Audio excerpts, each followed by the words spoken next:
మరణం పాలు అవుతున్నట్టుగా ఇక్కడ మనకు అర్థమవుతుంది.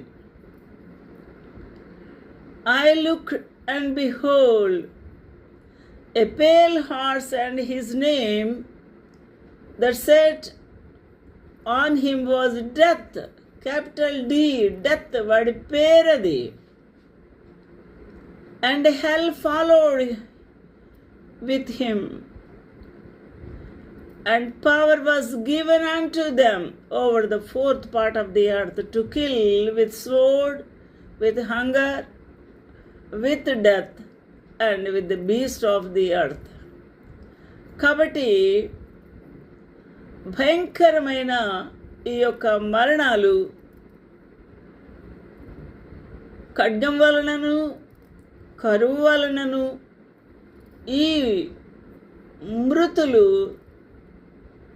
మృత్యువాత పడుతూ ఉన్నారు.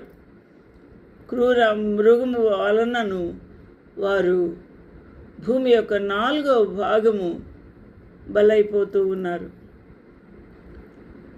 ఎంత భయంకరమైన విపత్తు! ఇక మానవుడికి శక్తి లేదు ఎదుర్కొనుటకు, తప్పించుకొనుటకు, కాపాడుకొనుటకు. బలైపోవలసిందే.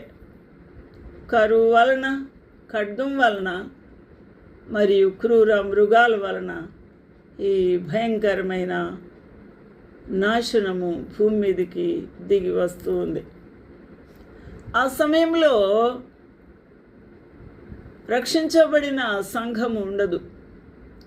పరిశుద్ధాత్మ దేవుడు కూడా ఉండరు.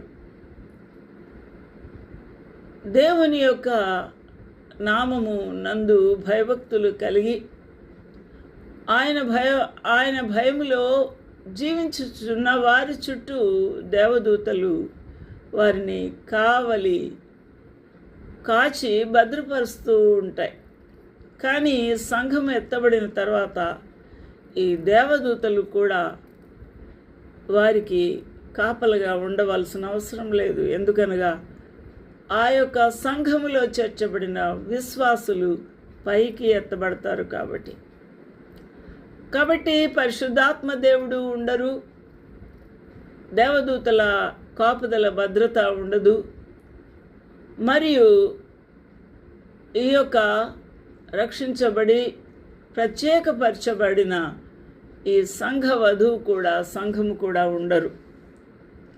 కాబట్టి విడువబడిన వారు పాపము, శాపము, ఉగ్రత కలిగి వేదన అనుభవించిన వారుగా మిగిలిపోతారు.